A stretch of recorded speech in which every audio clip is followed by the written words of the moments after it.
땅에게 말하라. 내게 가르치리라. 바다의 고기도 내게 설명하리라. 이것들 중에 어느 것이 여호와의 손이 이를 행하신 줄 알지 못하랴. 모든 생물의 생명과 모든 사람의 육신의 목숨이 다 그의 손에 있느니라. 입이 음식의 맛을 구별함 같이 귀가 말을 분간하지 아니하느냐. 늙은 자에게는 지혜가 있고 장수하는 자에게는 명철이 있느니라. 아멘. 오늘 이 본 말씀을 통해서요, 소발의 교만을 비난하는 욥이라는 제목으로 말씀을 생각해 보는 시간을 갖겠습니다. 12장 전체의 말씀을 한번 우리가 살펴보면요, 욥과 친구들의 첫 번째 논쟁이 4장에서 14장까지 이르게 됩니다.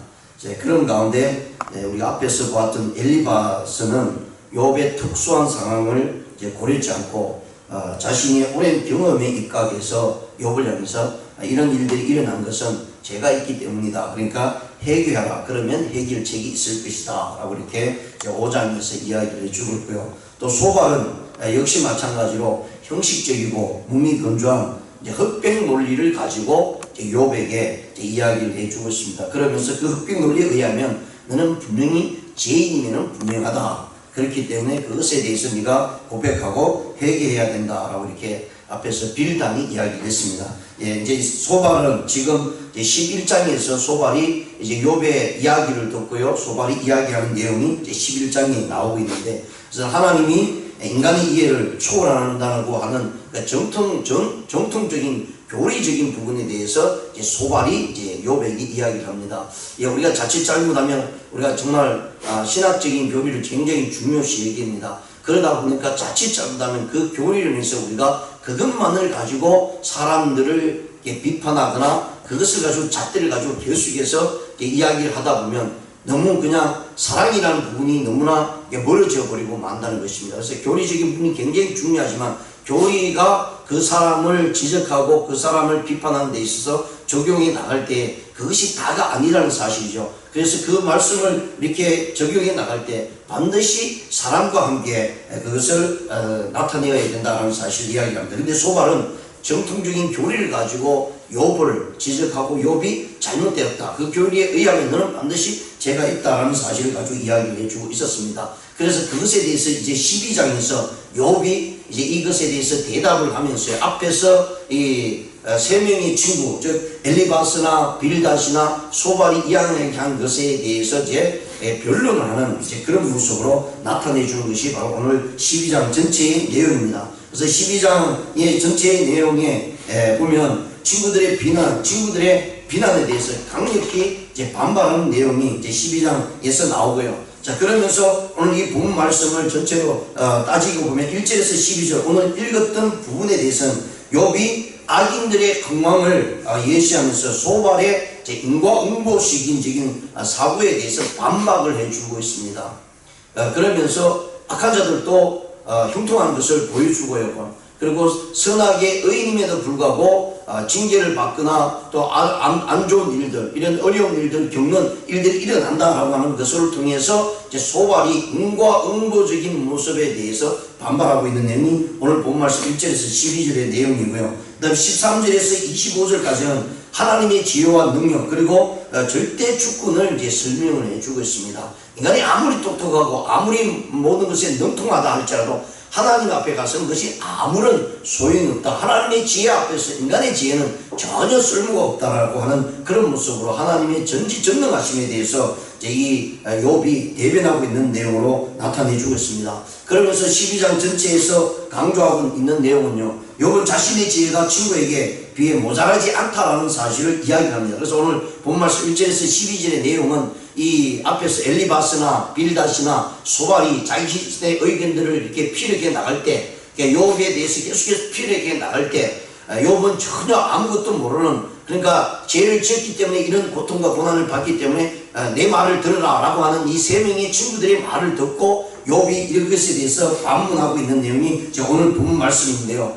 친구들의 그 지혜가 많이 있음에도 많이 있다라고 자기들이 주장하는 것에 대해서 욥이 나도 지혜가 있고 나도 지식이 있다 라고 하는 모습으로 이야기를 해주고 있는 내용이고요. 그 다음에 이제 13절에서 25절까지는 욥은 인간의 능력으로 도저히 파악할 수 없는 하나님의 섭리를 묘사하고 있는 것을 우리가 살펴볼 수가 있습니다. 자, 이러한 의미에서 오늘 이 본 말씀을 통해서요, 1절에서 12절에 생겨서 소발의 교만한 부분들을 욥이 지적하고 있는데요. 그러면서 이 욥이 세 친구들이 가지고 있는 신앙의 모습에 있었어요. 그것으로 인해서 장애적인 모습들이 나타나고 있다는 사실을 이야기를 해주고 있는 내용이 오늘 이 본문 말씀입니다. 그래서 욥의 답변의 부분을 보면 오늘 본 말씀 1절에서 12절 내용을 세 부분으로 나눌 수 있습니다. 전반부, 중반부, 후반부를 나누면 전반부에서는 1절과 3절인데요. 친구들의 지혜를 풍자하면서 교수하는 욥의 모습이 나옵니다. 이 친구들이 지혜가 자기들이 말하는 것이 옳다, 그래서 이것이 옳기 때문에 너는 따라가야 된다라고 하는 그런 모습들로 나타낼 때 욥이 그 친구들의 그 말하는 모든 지혜를 풍자해서 너희들이 얘기한 것이 너희들만 옳다라고 이야기하느냐, 이런 부분에서 이야기를 해주고 있고요. 중반부 4절에서 6절까지는 악인도 형통하다는 사실을 욥이 이야기를 합니다.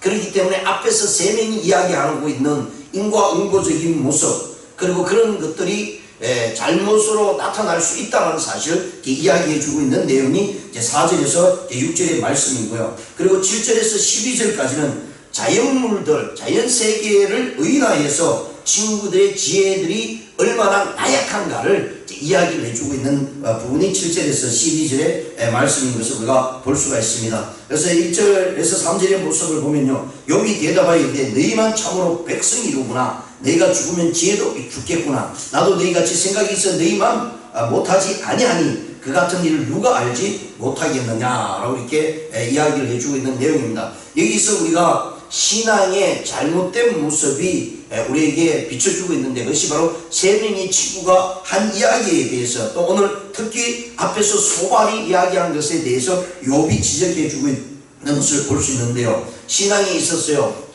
교만해질 수 있는 분이 굉장히 많이 있는데, 그 중에서 오늘 이 본문을 통해서 한 세 가지 정도로 우리가 생각해 본다면, 첫 번째, 나만 옳다라고 하는 생각입니다.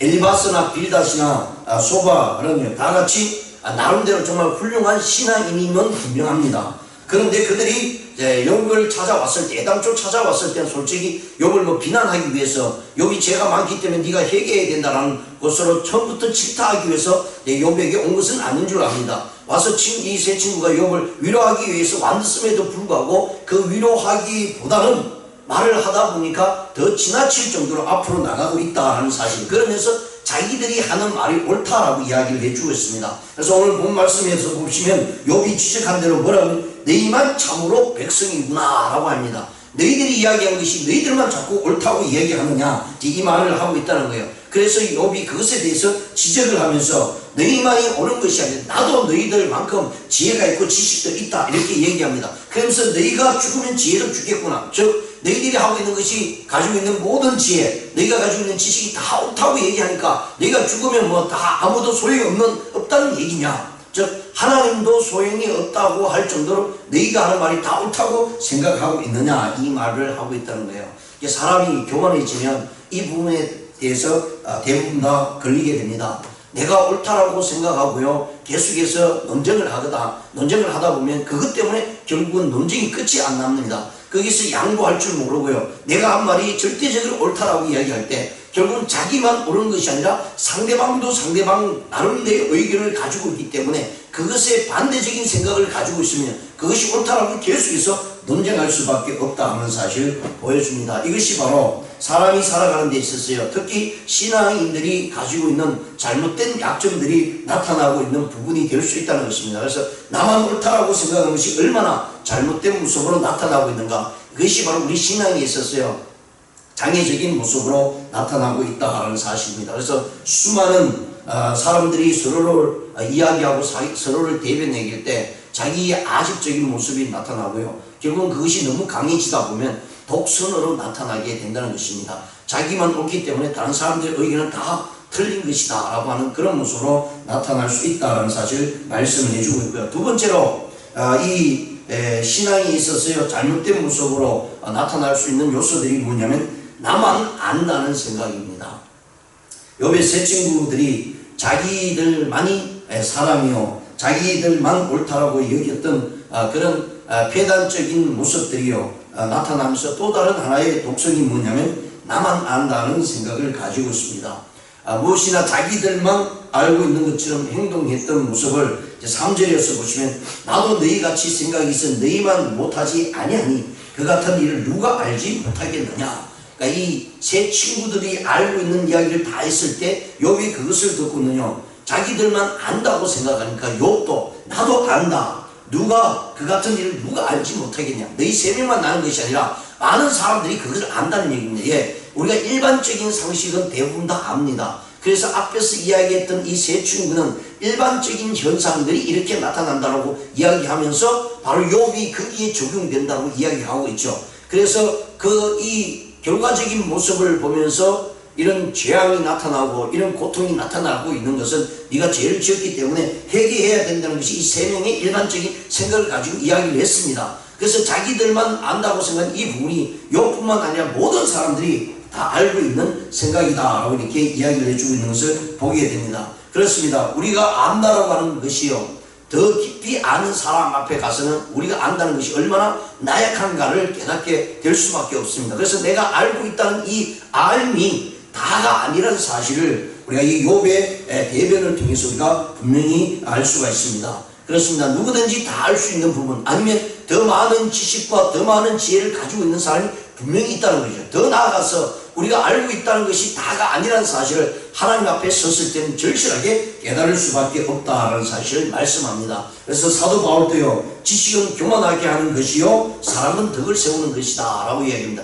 내가 알고 있는 것이 다가 아니라는 사실 그리고 내가 알고 있는 가운데 거기에 반드시 플러스 해야 되는 것이 사랑으로 모든 사람들을 대해야 된다는 것이죠. 그래서 우리가 사도 바울이 사랑에 대해서 이야기할게요. 네가 예언의 말을 한다 할지라도 네가 가지고 있는 지식이나 지혜가 아무리 많다 할지라도 사랑이 없으면 아무것도 아니라 라고 분명히 말씀을 해주고 있기 때문입니다. 사랑의 뜨거운 가슴을 가지고 나가지 않으면 내가 가지고 있는 지식적인 머리에 가지고 있는 지식이나 지혜가 우리로 하여금 더 어렵게 만들 수 있다는 사실을 분명히 말씀을 해주고 있고요. 그래서 이 세 명이 자기들이 알에 대해서 욥에게 이야기할 때 욥이 그것 때문에 얼마나 더 마음이 상처를 받고 아픔을 갖고 있는가에 대해서 지금 이야기하고 있다는 얘기입니다. 그래서 우리의 신앙생활 속에서요 내가 알고 있는 부분이 다가 아니라는 사실을 그래서 특히 저도 역시 마찬가지입니다. 우리가 성경 공부를 할 때에 제가 가지고 있는 지식이 다가 아니라는 사실을 늘 염두하고 성경 공부를 하고요 서로 의견을 나누어야 된다는 것입니다. 내가 가진 지식, 내가 공부한 이 신학적인 부분이 이것만이 옳다라고 나간다면 얼마나 어리석인 부분인가를 우리가 늘 깨달아야 된다는 것이죠. 그래서 각 가지고 있는 신학적인 부분이 성경에 의해서 잘못된 부분이 분명히 있음을 우리가 알고 있어야 되지만 그렇다고 해서 내가 가진 지식이 다 옳다라고 생각하는 것은 얼마나 어리석은 것인가를 욥을 통해서 우리에게 알려주고 있다는 것입니다. 그래서 언제나 내가 알고 있는 그 모든 지식이나 지혜가 다가 아니라 특히 하나님 앞에 가서는 우리의 모습이 얼마나 연약한가를 욥이 이야기를 해주고 있는 내용입니다. 세 번째로 욥이 우리가 가지고 있는 신앙의 모습 중에 잘못된 모습, 즉 독선적인 모습이 있는데 그것이 무엇이면 나 없으면 안 된다는 생각을 버려야 된다라고 이야기합니다. 예, 독선 가운데서도 앞에서 두 가지 이야기했던 것보다 더 치명적인 것이 나 없으면 안 된다는 것입니다. 그러다 보니까 모든 것이 나 중심입니다. 우리의 어떤 공동체나 단체적인 모습, 또 가정도 마찬가지고 사회생활도 마찬가지입니다. 나 없으면 안 된다고 하는 그런 모습이 있을 때 우리는 우리의 삶이 온전히 행해지지 못합니다. 거기에 너무 스트레스를 받다 보니까 결국은 자기가 모든 것을 다 해야 된다는 거예요. 내가 속속이 다 알아야 된다는 모습으로 간다면 그것이 얼마나 어리석은 삶이 될 수 있겠는가 이 말씀을 합니다. 그래서 앞에서 1절에서 너희가 죽으면 지혜도 죽겠구나 라고 하는 말은 네가 없으면 아무것도 못한다는 말이냐 라고 하는 이야기입니다. 그런데 우리가 성경을 보시면 아시겠지만 내가 없어도요 하나님은 내가 없는 자 다른 사람을 통해서 그 일들을 하게 된다는 것입니다. 그래서 우리는 언제든지 하나님 앞에서요 내가 없어도 하나님의 역사는 이끌어간다. 그러나 내가 이 자리에 세워진 것은 하나님께서 나를 통해서 무엇인가를 계획하고 있기 때문에 나를 세워주셨다. 그렇기 때문에 그 자리에 내가 최선을 다할 뿐이지 내가 없으면 절대적으로 안 된다. 우리 교회에서 내가 다니는 이 교회는 내가 없으면 이 교회는 망할 것이다 라고 하는 생각은 하나님 앞에 얼마나 교만한 모습인가를 이야기해 주고 있습니다. 그래서 우리 모든 목회자들도 마찬가지고 우리 성도님들은 마찬가지입니다. 하나님께서 나를 사용하는 것까지 사용하시고 그 다음에 다른 사람들을 사용한다면 언제나 문을 열 수 있는 그런 부분도 우리에게 있어야 된다는 것입니다.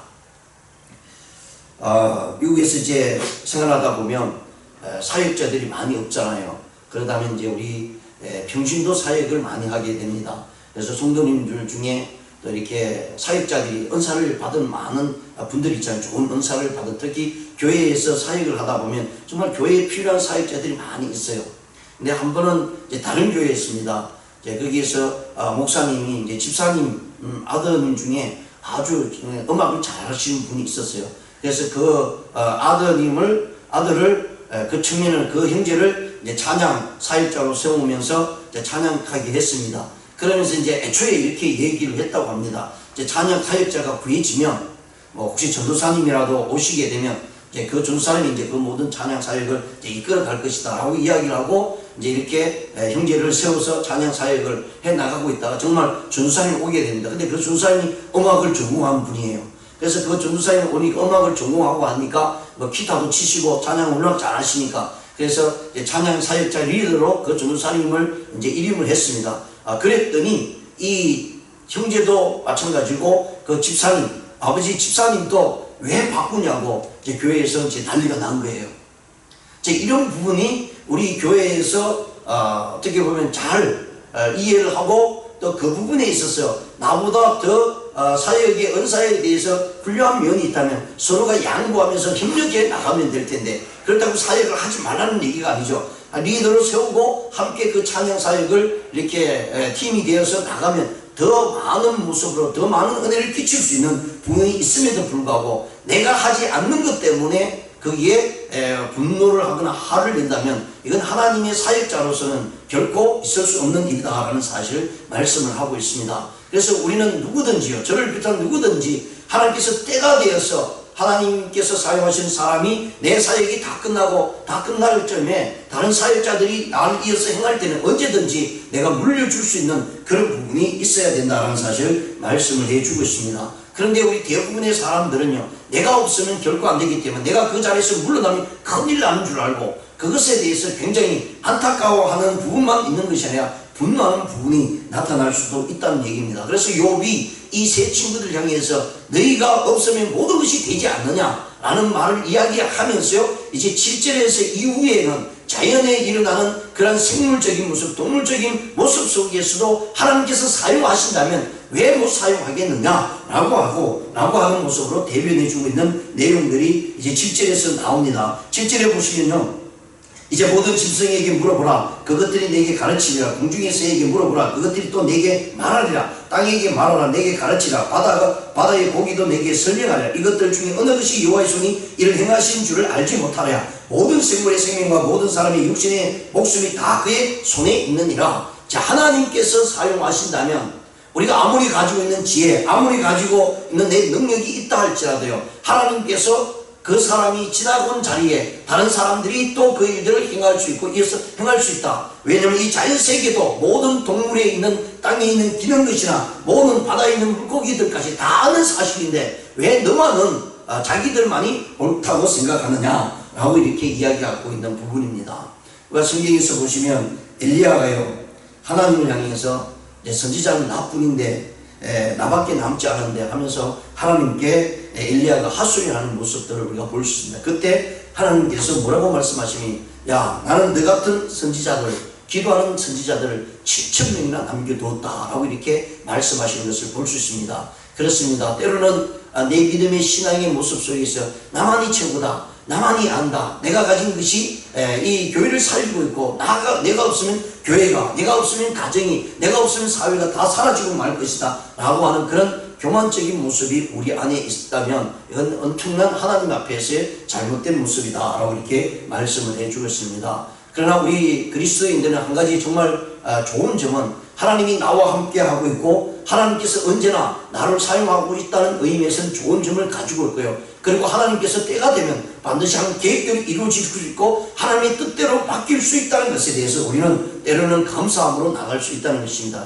그렇습니다. 내가 쓴 자신 최선을 다해야 되겠죠. 그리고 그 선자리에서 하나님께 주신 사명을 감당해 나가야 되겠죠. 그러나 어느 순간 내 사명이 다 끝나고 났을 때는 반드시 하나님께서 다른 사람들을 통해서 그 사역을 이어가게 할 수 있다는 사실을 우리가 염두에 두면서요, 하나님의 뜻 가운데 우리 삶을 드려야 되고 내 지식이나 지혜 모든 것을 하나님께 맡길 수 있어야 된다는 사실을 분명히 말씀을 해주겠습니다. 11절과 12절에 입이 음식의 맛을 구별함 같이 기가 말을 분간하지 아니하느냐. 늙은 자에게 지혜가 있고 장수한 자에게 명철이 있느니라 라고 말씀합니다. 모든 사람들에게 하나님께서 주신 은혜와 지혜가 있다라는 사실을 분명히 말씀을 해주고 있고요. 그래서 욥이 이 세 친구를 향해서 내가 이렇게 고난과 고통을 당하는 것은 하나님의 뜻이 분명히 있을 것이다 라고 하는 모습으로 이제 나타내주고 있는 욥의 신앙의 모습을 보면서요, 우리 삶도 마찬가지입니다. 하나님께서 나를 향하신 분명한 뜻이 있을 것이고 나의 걸음을 인도하시는 하나님의 놀라운 섭리가 있다는 사실을 기억하시면서